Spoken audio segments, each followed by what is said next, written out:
Candlesticks and candlestick patterns are quite literally the most important thing for you to understand when trading in any financial market. Without understanding candlesticks, you can't even read price, much less make accurate trading decisions about what's likely to happen next.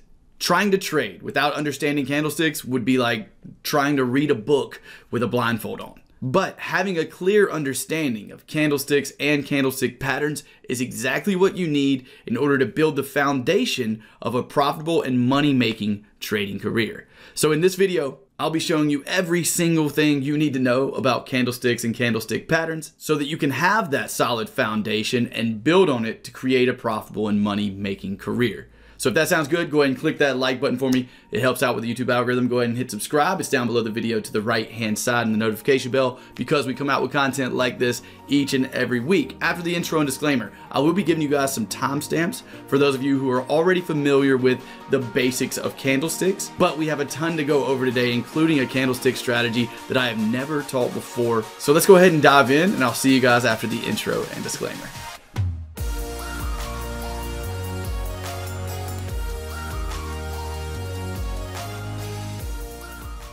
Welcome back, and the first thing we're going to do is go over this timestamp. So this is all the things we're going to get through today. Feel free to jump ahead to wherever you are right now in terms of what you already know. The first thing we're going over is what are candlesticks, what do they show us, and why do we use them in financial markets. In section number 2, we're going to be talking about how to read candlesticks, the psychology of a candlestick, and how we can interpret what the market's likely to do next by the difference in the size of the wicks and the bodies of particular candles. In section 3, we're going to be talking about candlestick patterns that work. This is going to be the 3 most powerful candlestick patterns that I have ever found in my own trading. And after that, we're diving into the really cool stuff. In number 4, I'm going to be showing you guys how to trade with the trend using candlestick patterns. And I'm going to give you a full strategy that I've never taught before. In lesson number 5, we're going to talk about price action patterns. We're going to talk about how to combine a number of different candles in order to point out and predict market reversals using price action patterns. In lesson number 6, we're going to talk about what I call CEST,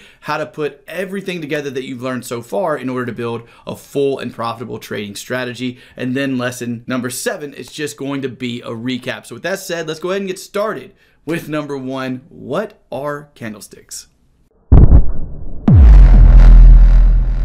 Just so we're clear, everything we're about to go over is applicable in all financial markets, including crypto, stocks, and forex. But currently, we are on a candlestick chart of the dollar yen, and we're on a 4-hour chart of that dollar yen. Now, each of these candlesticks, what they actually are, that first question we have, which is what are candlesticks?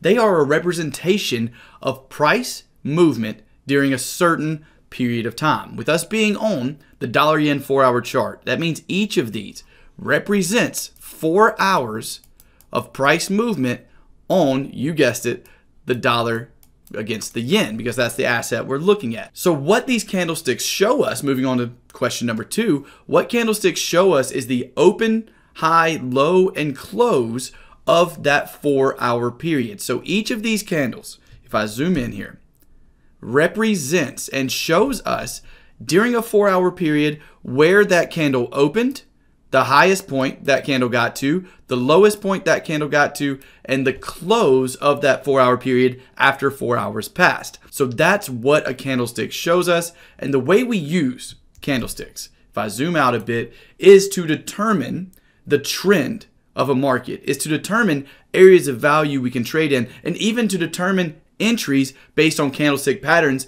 we're going to discuss a little later in the course. They can also help us determine when we should exit trades. All things we're going to dive into right now, starting with how do we read candlesticks, what is the psychology of a candlestick, and how we can use the size of the wicks and the bodies to help us determine what's likely to happen next on a particular asset like the dollar yen. So with that said, let's move on now to how to read candlesticks. Here are a couple of single candles, and what these candles represent is price movement throughout a certain period of time, depending on the time frame that you're on. I'm sure you've all heard of time frames, right? The daily chart, the 1-hour chart, the 5-minute chart. Depending on what time frame you're on, that's the amount of price movement these candles represent. So let's consider that we are on a 5-minute chart. That means that each of these candlesticks would represent 5 minutes of price movement. Now, before I get ahead of myself, candles have two parts. Candlesticks have a body, which you can see here, colored in green, and a wick, which are the lines above and below the body of the candle. A green candle represents a 5-minute period, since we're on a 5-minute chart, right? A 5-minute period where price went up or closed above where it opened. We're going over that in just a second. A red candle has a body as well, but the body of this candle is red because it represents a 5-minute period where price closed below or went lower during that 5 minutes. To make this really simple, let me go ahead and explain the open, high, low, and close. The open of a candle is where it opened during that 5-minute period. So let's say that the beginning of our candle is at 12 o'clock. What this candle would represent is the open of a candle at 12 o'clock. The low would be the lowest point price got to during a 5-minute period.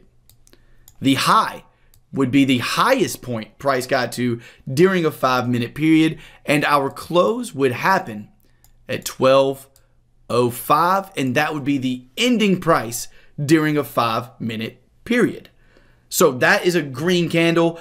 A red candle represents when price went down during that period of time. So for a red candle, we would have an open at the top of the body. This is the only difference between the two candles. The open is at the top of the body of a red candle because during a red candle, it represents a period where price closed below where it opened or went lower during, let's say, a 5-minute chart. So the open is there. The highest point is the same. It's the top of the line or wick of the candle. That's the highest point price got to within 5 minutes. The low is the lowest wick on that candle. That's the lowest point price got to in 5 minutes. And the close is the closing price after 5 minutes of data on a 5-minute chart. Again, if we started this at 12 o'clock, then the closing price would be at 12:05. And this candle shows you all of price between, all of the action of price between 12 and 12:05 if you're on a 5-minute chart. If we're on any other time frame, everything is exactly the same except for the amount of time that passes. If you're on a 1-hour chart,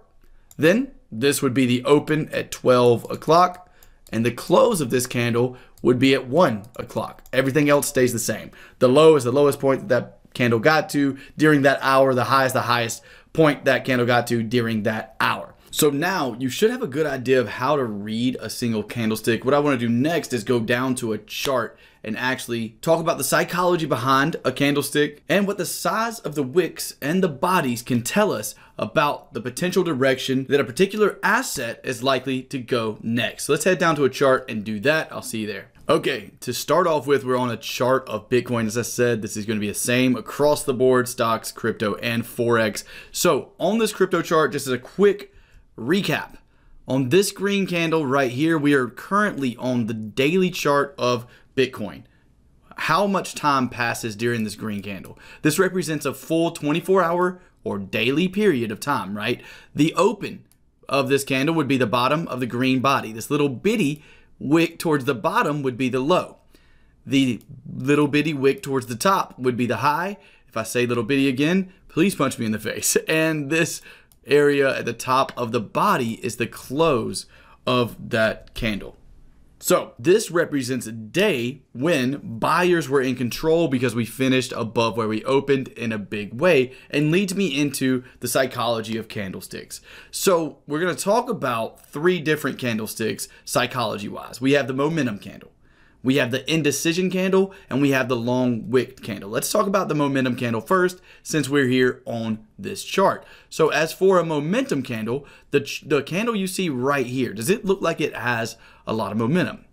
Well, the way you can tell is how big the body is compared to these small wicks. Because of that, you know that this was a moment of time. This was a day that bulls had control nearly the entire day. So what I want you to think about it as, psychology wise, is think about it like a battle between the bulls and the bears with each of these candlesticks. Bulls, by the way, are buyers, bears are sellers. So think about it as a battle between bulls and bears. On a day like this, that means that at the start of the day, bears tried to push down just this much. barely any, before bulls took complete control, pushing the market higher and ending near the top or near the high. And that insinuates or lets you know that bulls, at least for that day, were in control and may end up being in control over the next day or 2 days or 3 days. Let's see what happened in this case. As you can see, that represented what was coming next in this next bull run here on Bitcoin. And an important note is that all the candlesticks we're about to discuss mean absolutely nothing if they are not either a swing high or at the end of a pullback. If they happen in the middle of nowhere, that's not something you really want to pay attention to. That was just a quick side note, but now let's take a look at a bearish example of a momentum candle. Here we have a bearish momentum candle. And again, let's think about this from a psychology side, since that's what we're discussing right now. Think of it like a boxing match. At the start of the round, the opening bell rings. They open up, the bull or bulls push up a little before bears finally just take complete control and end up closing near the bottom of the low of this candle, insinuating that bears had complete control during this specific day. So that's a bearish version of the momentum candle, and kind of how you should be thinking about it, like a battle instead of just like candlesticks on the chart. They're not just candlesticks. They represent every decision made during a 24-hour period by all market participants, including retail traders and institutional traders alike. So that's an example, as I said, of the bearish momentum candle. Now let's move on and take a look at the long wick candle and the psychology behind that. So here on the daily chart of Amazon, we're moving over to the stock market now, we have a good example of a long wicked candle. And the psychology behind this type of candle is very straightforward and easy to remember. If we're talking about it like a boxing match, opening bell is the open of the candle.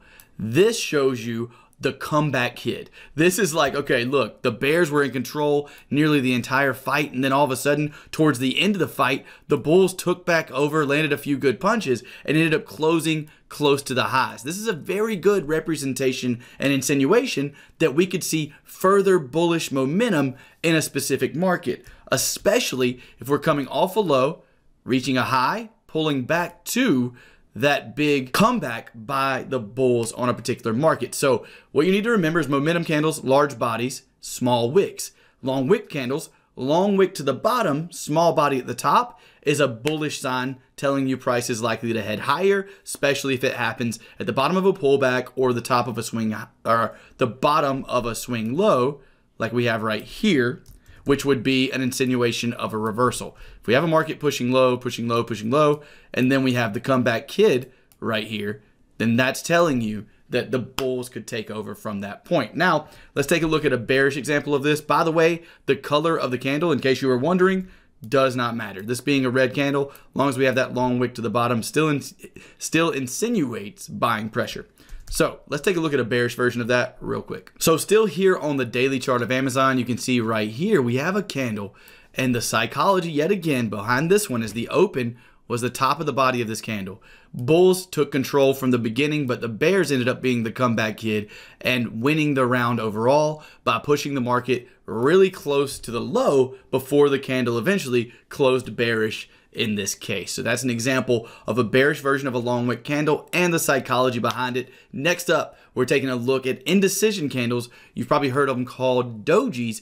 After this section, we're going to be talking about very specific rules for 3 candlestick patterns that I have found to be the most powerful candlestick patterns to incorporate into any of my strategies. So let's take a look at indecision candles right now. Here we are on the daily chart of the Euro New Zealand, and what you see on this chart is an indecision candle. What these look like is they have, no matter the size of the wick or the bodies of this candle, they have similar wicks to the top and to the body with a small body. If that's the case, and I said no matter the size of the body does need to be small, but all we're looking for, no matter how big the wicks are that they are similar in size. And what this represents is kind of like a tie in terms of the round of boxing. You're looking at a match where the opening bell happens and then bulls push up, bears push down, but by the end of the round, they're at about break even. They've landed just as many punches. So that's what an indecision candle looks like. There's not really a bearish and bullish example of that. It looks the same both ways other than the color, but they don't really represent any kind of momentum coming in the market. If anything, they represent indecision, as I said earlier. So that's the psychology behind candlesticks and how we can use wicks and bodies to help us determine what the next move out of price may be. Now, let's jump into 3 of the most powerful candlestick patterns that I have found. Candlesticks worth trading. I'll see you there. Before we dive into what I consider to be the 3 most powerful candlestick patterns in any financial market, first, let's talk about what a candlestick pattern is.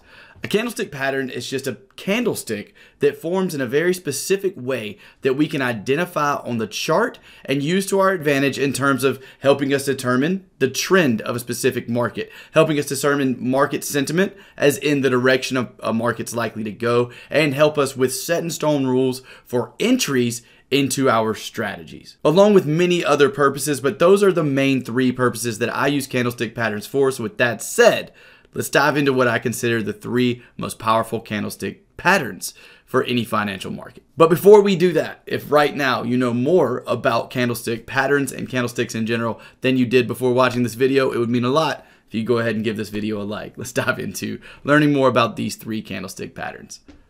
The first one is called the 382 candle or 38.2% candle, and you're going to understand why in a second. You may be looking at these going, man, Steven, that looks like a hammer or a tweezer top, and that looks a lot like a shooting star. Why are you calling it a 38.2% candle? Because the name of the candlestick pattern does not matter. Let me explain.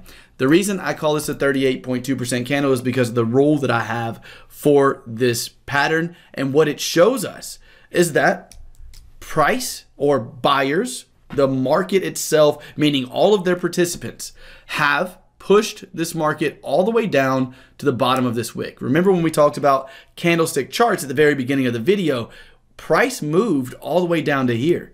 But what happened after price moved down there? Buyers came in and took control, pushing us all the way back up near the highs. This is a huge bullish sign for me and a reason to expect bullish pressure afterwards in any particular market. The reason it's called a 38.2% candle is because in order to objectively identify these candles, the only thing I do to make this extremely simple, and let me talk about the reason I do this first.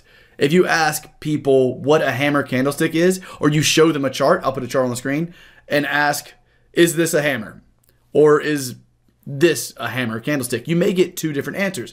What I'm trying to say is that candlestick patterns, unless you have rules for them, are subjective.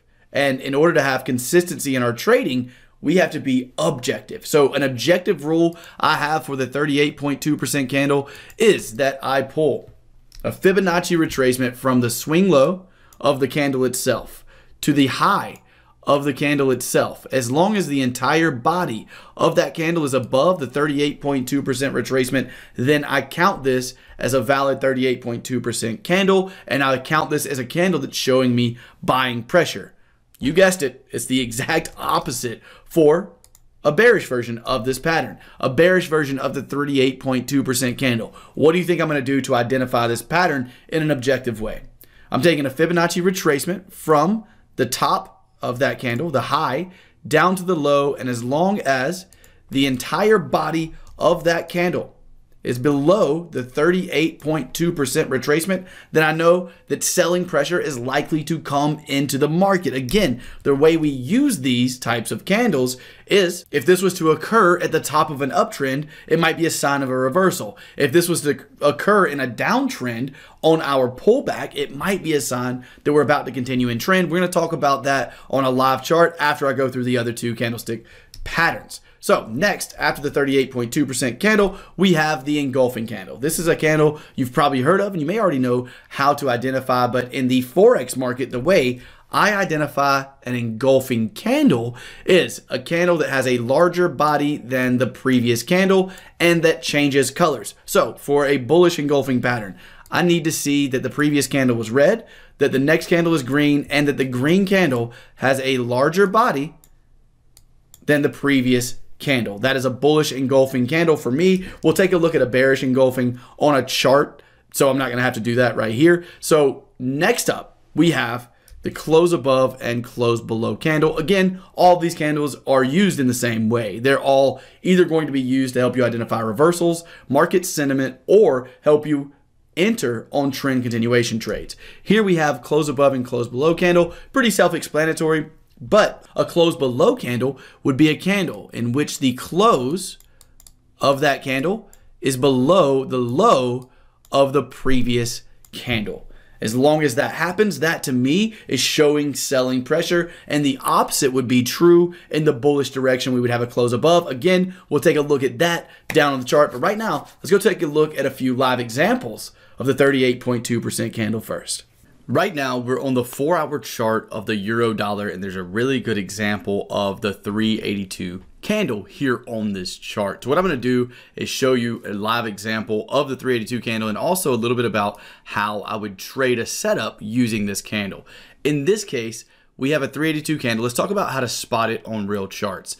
So this is the candle that I'm referring to. Hopefully you were already able to point that out based on the examples we took a look at a second ago.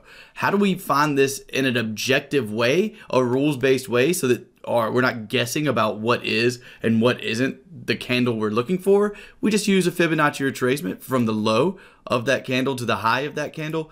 If the whole body of the candle is above the 382 retracement, then we're good. We have a valid 38.2% candle. Now, in terms of this being a good trading opportunity, I put good in quotations because nothing I show you is going to be 100%. Nothing anyone shows you is going to be 100%. So make sure to stick around through the rest of the video. Do not go out here and just start trading these blindly. There's a lot more that goes into trading for a profit than just knowing these candlesticks. But in this case, a good example of how I would use this candle in order to enter a trade. What type of trend are we in?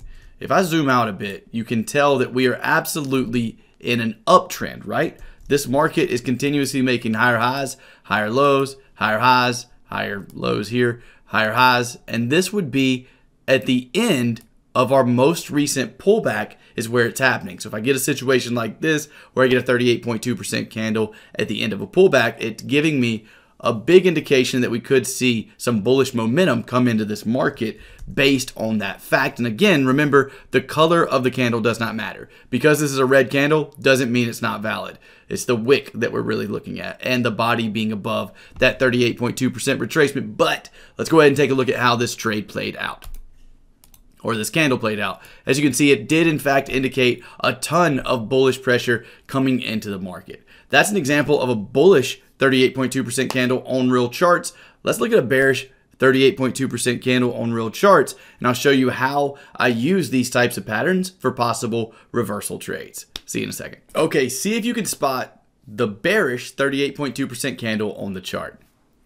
Not that difficult, right? It's the only one that has a long wick, and it's right here at the top. So let me show you how to point out a bearish version of this. All you would do is take your 38.2% retracement. You would now pull it from the high down to the low of this wick, and as long as the body of the candle was below the 38.2% retracement, since we're looking at a bearish version of this candlestick pattern, that would be a valid version of this candlestick pattern. Now, again, you don't use these just out in the middle of nowhere. This has a little bit of positive expectancy because it is at a swing high, but that's not enough. What else do we need? Well, something else that I look for, and the reason this pink box that you see on the screen is here is because I like to trade these. This is a little bit beyond the scope of this video, but what it did a little bit of a bonus. Ever hurt anybody? I didn't think so. So right here, what do we see looking left? We have areas of value that were resistance before. We're now coming into that area of value, and we just put in a 382 candle to the downside, a bearish version of that candlestick pattern. So dropping back down to the 4-hour now, here's that pattern. Let's see how the market reacted after seeing selling pressure in a major area of value. Eventually, the market did in fact sell off and push down lower. So those are a couple of examples of how I would use the 38.2% candle. Instead of showing you how I would use the other two, just to speed this up a bit, because I already know this is going to be a really long video, I'm just going to show you examples of engulfing and close above, close below candles, because I use them all in the same way. Just realize I'm using all of them exactly the same as an entry for trend continuation and or an entry for reversals. So let's go ahead and dive into an engulfing candle right now. And we didn't have to go far in terms of an engulfing candle, a bearish version of an engulfing candle. See if you can find it on the chart. Hopefully you were able to see this right here. An engulfing candle pattern actually takes two candles to be able to realize it's an engulfing candle. The first candle, the body of it, this little bitty body, I did it again, somebody, what I say earlier, this little tiny body right here being engulfed completely by the second candle would make this a valid bearish engulfing candle. So that's the way you would spot those. Literally, as we said earlier, it's just when the body of this candle, the second candle, is bigger than the body of candle number one. So with that being the case, this is a valid bearish engulfing. For a valid bullish engulfing, do you see one on the chart? Right here, we have a valid bullish engulfing candle. We have a small body followed by a body that completely engulfs the body of the previous candle. If we label them, we have 1 and 2. Candle body number 2 fully engulfed, candle body number 1, making this a bullish engulfing candle and a valid setup for an engulfing candle pattern. So those are the engulfing candle patterns. Next up, let's take a look at the close above and close below candles right now. All right, so do you see a close below candle on the chart right now?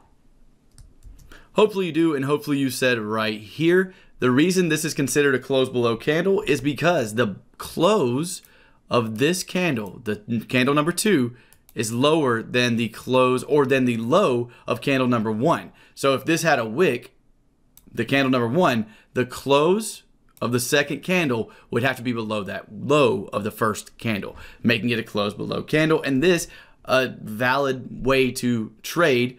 And again, don't just go out and start trading these. There's a lot more to it. But considering we're at a swing high, if we had a major level of structure looking left, this close below candle would be a nice looking setup. And if we push the market forward a bit, you'll see that it did in fact push the market down. Now, if we continue pushing the market forward, something you'll see that's really cool is, did we just get a close above candle?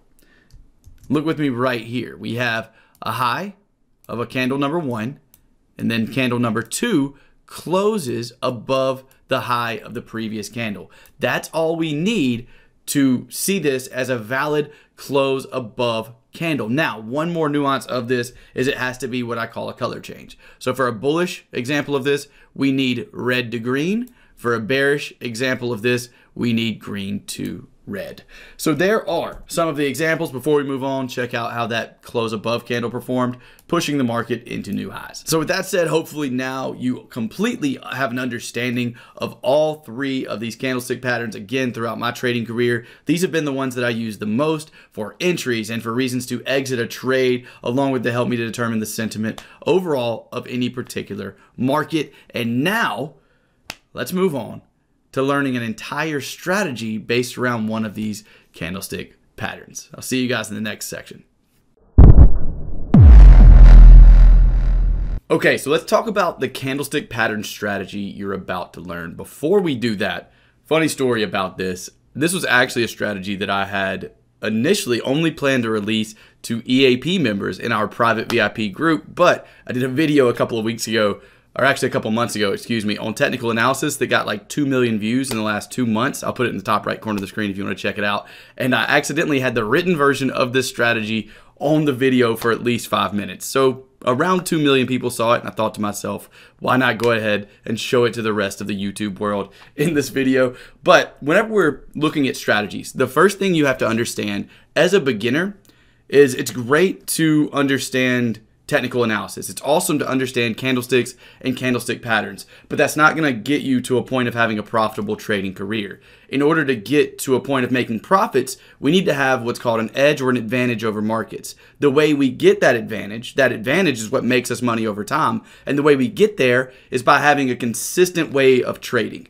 Think about your trading profits. Would you want them to be consistently going up with small pullbacks, or inconsistent, going up and down like a roller coaster? You'd probably want them to be consistent, right? If you want your trading profits to be consistent, you have to have a way of trading that is consistent. That way of trading that is consistent is what we call a trading strategy. And that's what we're going to build right now. In order to build a trading strategy, I always look at 4 main components, and I call them, we're going to talk about this in depth a little bit later, CEST.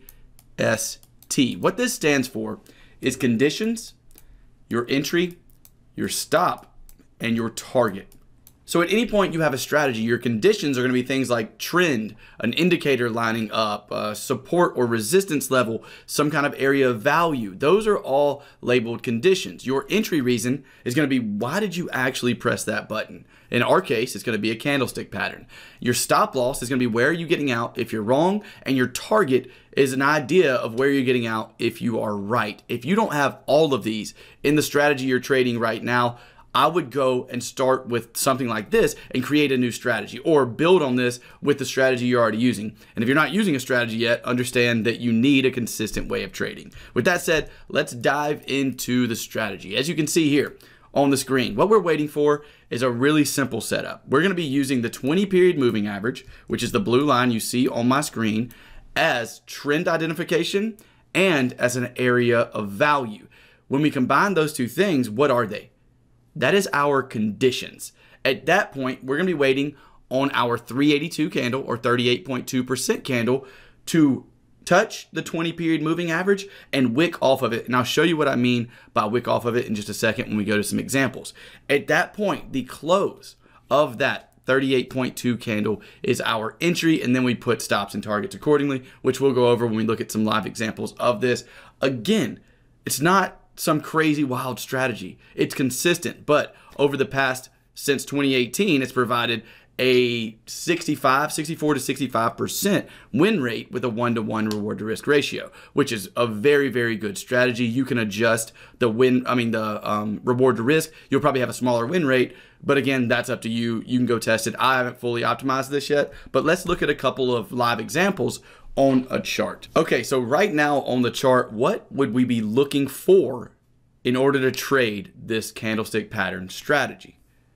We would be looking for the conditions first. What are our conditions? Well, if we need the market to be in trend according to the 20-period moving average, all that means is we need price to be trading above that 20-period moving average. Is that the case? Yes, so our first condition's met. We then need price to touch the 20-period moving average with a wick. Has that happened? No, it has not. So what do we wait on? Well, we push the market forward and see what happens. Did that candle touch the 20-period moving average, wick off of it, and wick off of it? This is what I mean by wick off. Did the candle touch and then get pushed back up by price? Remember the psychology of a candlestick. What this is showing you is that bears tried to push us below the 20-period moving average, and then bulls became the comeback kid and said nope, landed a few punches, pushed themselves all the way back up near the high of this candle, showing a lot of buying pressure. So when we have this combination of a lot of buying pressure while we're in the condition of being in an uptrend above the 20-period moving average, and the condition of that 20-period moving average being an area of value because it oftentimes acts as support, combining all of that is our entire reason for entry. So the reason for entry itself is what? The close of that candle. So at this point, we have our conditions met, we have our entries met, which is the close of this candle. And the way we can tell, again, 38.2 candle, how do we tell? Pull a Fibonacci retracement from the low to the high of that candle. If the entire body is above the 38.2% retracement, then that's a valid 38.2 candle. I didn't do that because I could just tell that it was without having to pull the fibs. But if you're new, you may have to pull the fibs for a while before you can see it as well as I can. So at that point, we have our entry. What's next? We have conditions met, we have our entry met. Next we have if we're doing the CEST, we have the ST, or stops and targets. So anytime you're getting into a trade, you want to make sure for a fact that you at least know where you're getting out if you're wrong. This big crash that happened in the cryptocurrency market, so many people lost their life savings because of the S in CEST. They didn't have a stop. They just believed in certain cryptocurrencies to the point that they were willing to risk all their money without any type of stop loss. And that is a recipe for absolute disaster and something you don't want to be doing. So after C and E, we have our entry. We need an S. We need our stop loss. Where are we getting out if we're wrong? In this case, use whatever kind of stop loss you want to. I still haven't optimized this strategy completely. Essentially what I did was 20 pips under the low. As long as the ATR value, average true range, was below a certain number. That's beyond the scope of this video though. So what we're gonna do for this example is just 20 pips below the low of the entry candle. So right now down to that, we have 43. We add our 20 pips to that. We have 63. So 63 pips for our stop loss, and we are using a 1-to-1 reward to risk on this specific example. And as you can see, we did not get stopped out quite right here. That was probably about 5 pips away from our stop, and we did in fact end up hitting targets. So that is a bullish example and a walkthrough of this CEST, using it in order to create a strategy around the 38.2% candle. We're going to take a look at a bearish example of this now to help you get a better grasp on it. Bet I can find one really quickly, whether it be a winner or a loser. I do believe I just found one, maybe even two. Okay, so here we have a bearish example as the market is meeting our conditions and our entries. How so? The market is trading below the 20-period moving average, right? If that's the case, what are we waiting on? If the market's trading below the 20-period moving average, then we're waiting for a candle to wick off of that 20-period moving average. Does this candle have a wick that goes through the 20-period moving average, and then sellers took back control, pushing the market down to the point that the entire body of this candle is not touching the 20-period moving average? Yes, and if that's the case, then we have a valid bearish version of this candlestick pattern strategy. Our stop, if we were doing it like we just did, is going to be 20 pips above 53 plus 20, 73. And then we have a 1-to-1 reward to risk ratio that does in fact hit. Again, feel free to take this and go optimize it for better targets, 1.5, 2-to-1, 3-to-1, 10-to-1, whatever your muse is, whatever you feel like doing. But I just wanted to share this with you. Again, I've only tested this on the pound New Zealand 4-hour chart, but it gave a badass return on this chart to the point that I was going to put it into, and still plan to put it into, the EAP training program, even if it only works on this pair because it performed so well. If you're interested, by the way, in other strategies that I use like this, then we have that included in the EAP training program, along with a full training course from beginner all the way to advanced that'll teach you everything you need to know about trading in the Forex market. This course also comes with priority email, so you can email me with any questions, and I personally will get back to you if they're trading related questions. And it comes with 3 to 5 email alerts per week and what I call the best setups of the week. Every Monday, I'll jump on a video and I'll show you guys the best setups that I'm looking at throughout the next week coming, and that happens every Monday. If you're interested in that, feel free to check it out. It'll be the top link in the description. Otherwise, let's continue now. Hopefully you have a good grasp on this candlestick pattern strategy. It was extremely simple. Again, use that CEST for any strategies that you try to create. But now let's move on to combining multiple candlesticks in order to make price action patterns we can use for possible reversal trades. I'll see you guys there.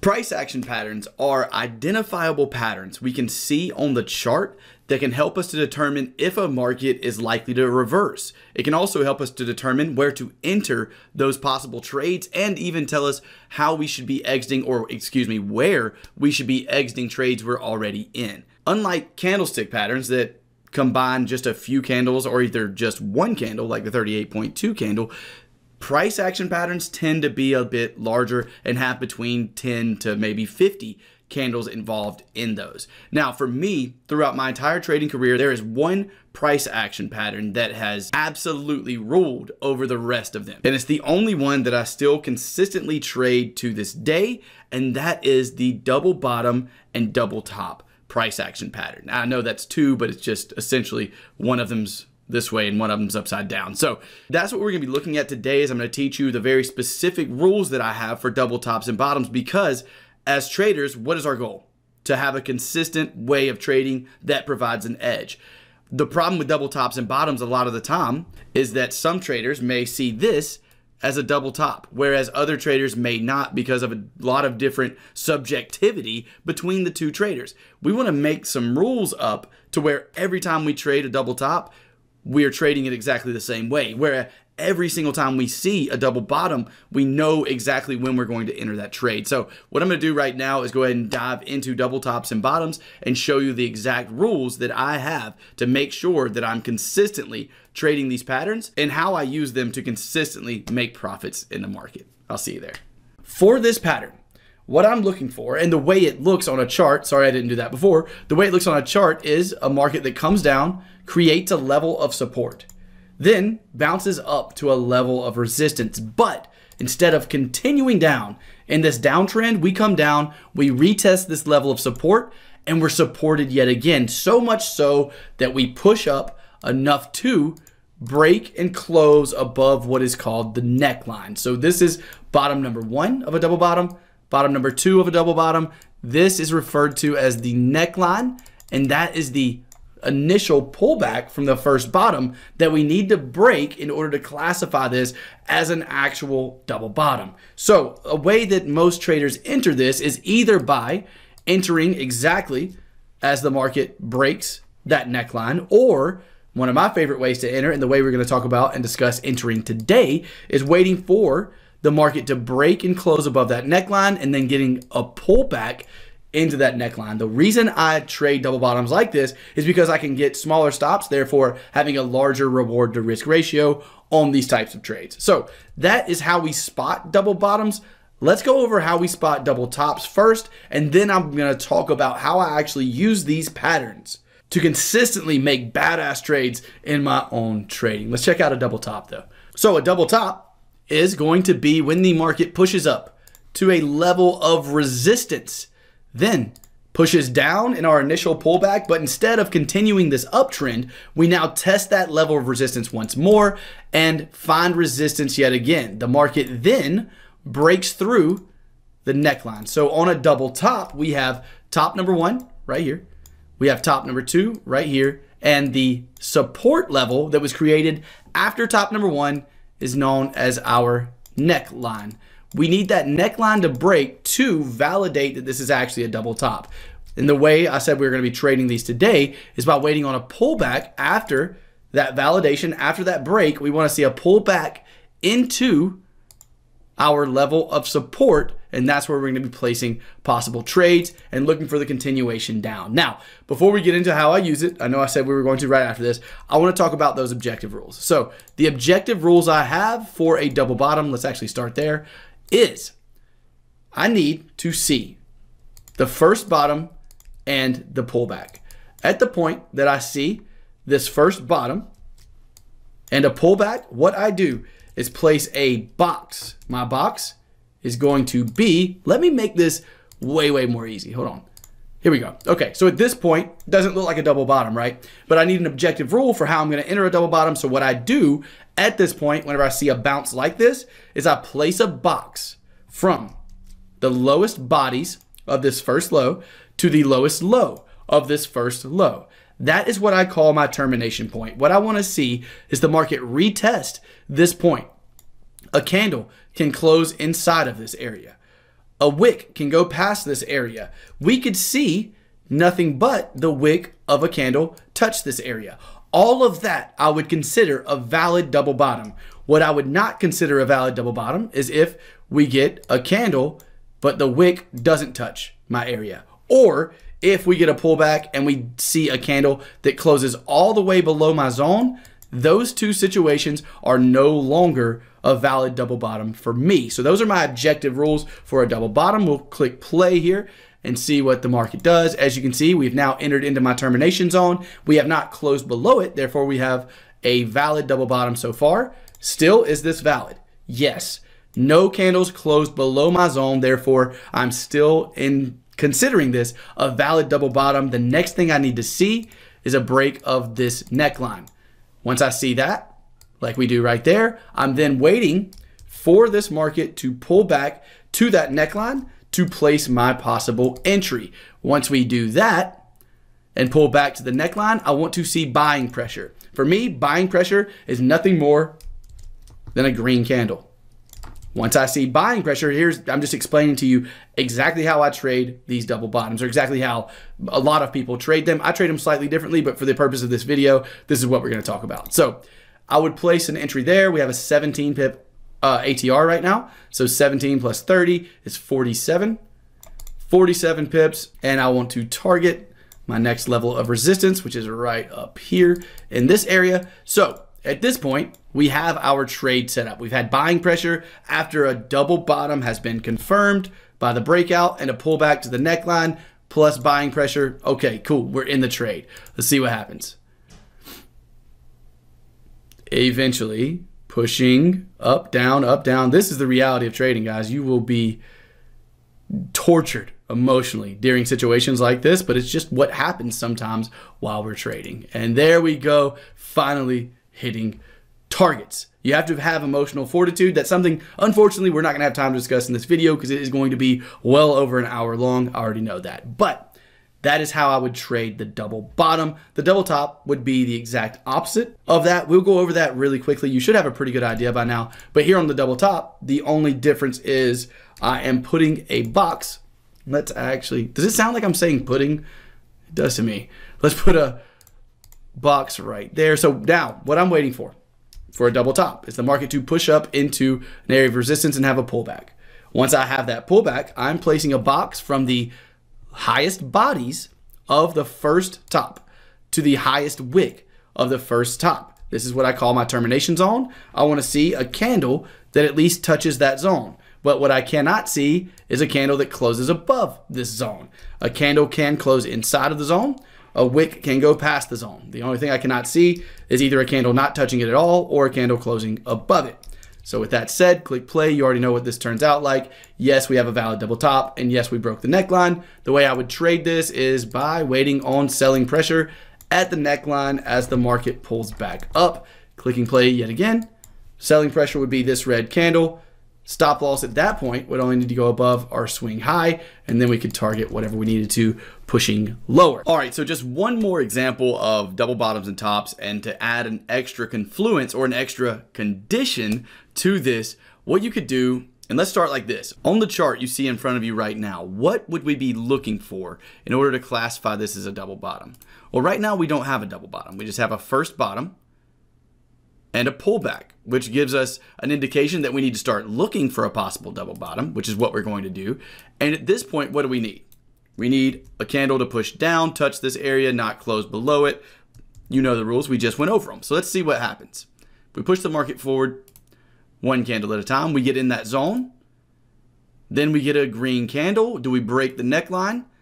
Eventually we do, in fact, break the neckline. So at this point, we're waiting on a pullback to the neckline right here. So this would be the neckline of this particular double bottom.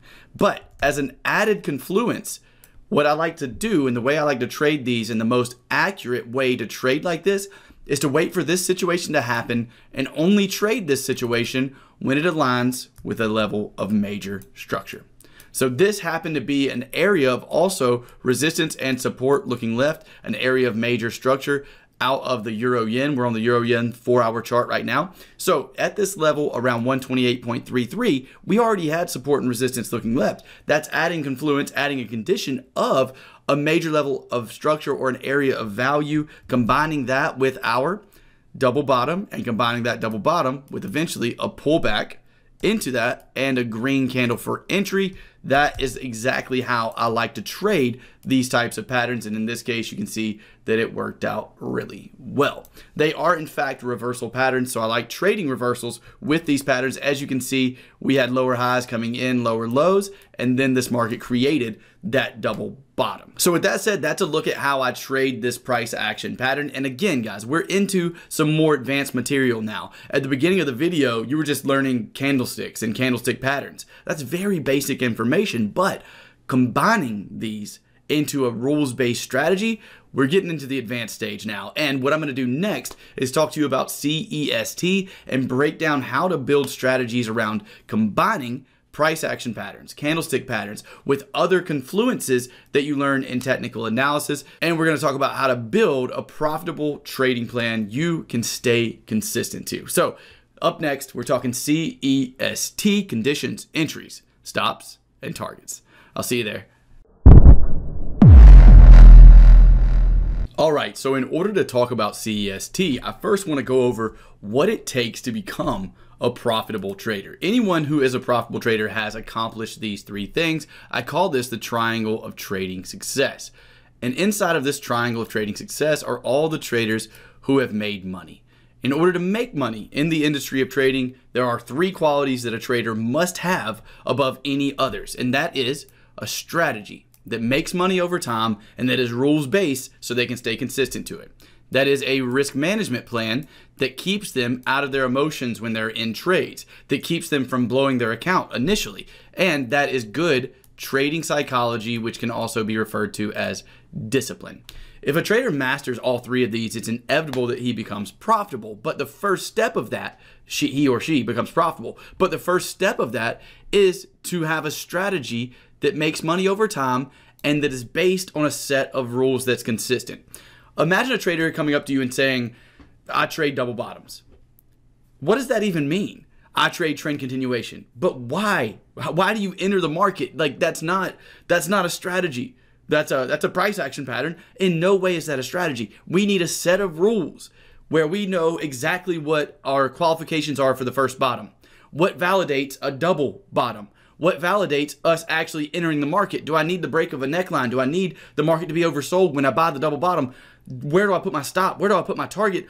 All of these things are things that traders normally don't think about, and it's a huge reason so many traders fail is because they don't have rules they can stay consistent to with their strategy. And the way we create these rules that we can stay consistent to is through a process of CEST, which we all already know what stands for if you were with us for the rest of the video. C is conditions, E is entries, S is stops or your stop loss where you're getting out if you're wrong, T is targets where you're getting out if you are right. Now, again, this is just the first step of becoming a consistently profitable trader. Unfortunately, we don't have time to go over risk management and trading psychology today because this video, again, is probably going to be a little bit over an hour long. But let's dive into CEST with the strategy that we just looked at on the double bottom with the price action pattern. And we're going to define CEST while we go through and look at that strategy one more time. So the entire double bottom strategy that I just taught you consists of conditions, entries, stops, and targets. What are the conditions I need? Well, we talked about that extra condition towards the end of the last section. That extra conditions is I need to be at a major structure level. I call these OTZs or optimal trading zone. I need the market to be in an optimal trading zone. So the first step is to see, are we in an optimal trading zone? Let's put a horizontal line on the chart where the next place, if the market pushes down, will be an optimal trading zone, and that is in an area of previous support and resistance. So that condition, once we get down to that area, will be met. There we go. Now we have that first condition met. What's our conditions for a double bottom? Well, we need our first bottom, and then we need a pullback, right? We need the market now to start heading higher. So we have our first condition met with us being at a major structure level. That's conditions. Now we need our second condition, condition one. Condition two is we need that first pullback. And since we're going down, the pullback is going to go up. So here we go, first pullback. Note, this is not a double bottom, by the way, just because we have this one pullback candle and then a green candle. I do not count that as a double bottom. I need to see more candles forming this double bottom. Let's continue pushing. Do we have our pullback? Yes, we do. What's the next condition? So we have condition one, we have condition two, we have now condition three coming down and retesting this area as we discussed earlier. Let's see if that happens. We'll speed up a bit now. Yes, we came down, we retested this area. That's through conditions three. The best way to do this is to think about the strategy you're trading. And can you have a checklist beside your desk? Check off all your conditions and then check off when you get an entry pattern to enter the market, and then check off when you place your stop and target. If you can't put it in a checklist, then you need to reevaluate your strategy and make it more rules-based. So at this point, condition number three is met. We're in that zone. What's condition four? Condition four is we need a break of the neckline of this double bottom. Let's click play. We get a break of that neckline. Condition number five is I need a pullback to that neckline. So those are the five conditions, right? We're still on the C. What's our E? The entry, in this case, from the strategy we've talked about earlier, is just a green candle. I want to see buying pressure. And this green candle happens to be what type of candle? Think back to trading psychology. This is a momentum candle, also an engulfing candle at the previous neckline. This has given me a lot of reasons to look at this and expect this market to head higher. So the entry would be at that candle. Now we have C and E. What's our stops and targets? For me, the stop loss would go below the swing low, and you need to have a specific rule, but just to speed this process up a bit, we would have a stop loss below the swing low. We would then have a target, and for me, the target would go back to previous structure resistance. Something like that is how the whole trade setup would look. And since I broke that down for you while we were looking at it, can you now see how important it is to have C, your conditions, E, your entry, S, your stops, and T, your targets? And each one of these needs to have objective rules for them. You need objective rules for your conditions, your entry, your stop, and your target. And now, any strategy you create, now that you have this knowledge, you need to put to the test with CEST. Any strategy you create or learn from someone else, you need to modify any strategy to fit in with conditions, entries, stops, and targets. That way it'll take the emotion out and you can have an objective way to enter the market. You can then backtest to see if that objective strategy is profitable or has been in historic data to give you a good idea of what's likely to happen in the future. So now you should have a good handle on CEST and everything else we've discussed in this video. Let's do a quick overview. Right before we do though, again, if you're interested in some more advanced training and you want to learn more about how to trade in financial markets like the forex market, the EAP training programs are VIP program and it's linked at the top of the description. With that said, let's dive into a recap so we can put it all together. And then this over 1 hour long video will soon be done. I'll see you soon. All right, so now you are armed with everything you need in order to understand, not only understand, but use candlestick patterns and candlesticks themselves in order to help you create a solid foundation for a profitable trading career. We went through a lot today. We started off with what candlesticks are and what candlestick patterns are. You know that candlesticks are a physical representation of price movement during a certain period of time. You know that the way to read a candlestick is by looking at the open, low, high, and close of that candlestick in order to determine what happened during that certain time period. You know the psychology of a candlestick, what it means if there's a momentum candle that has a large body and small wicks, if there is a doji candle or an indecision candle telling you that the market really doesn't know what's going on, and a long wick candle that's the comeback kid in the boxing match. You now know 3 of the most powerful candlestick patterns that I have found in my own 10-year trading career that happen to be the 38.2% candle, the engulfing candle, and the close above, close below candle. You learned how to incorporate those into a strategy whenever I taught you an entire trading strategy built around the 38.2% candle we looked at on the pound New Zealand 4-hour chart. You know how to combine candlesticks in order to make price action patterns that are time tested, proven to be profitable, and now you have a consistent set of rules in order to identify double tops and double bottoms to trade reversals. And last but not least, you now understand CEST, conditions, entry, stops, and targets, so that you can not only take the strategies and the techniques that you've learned in this video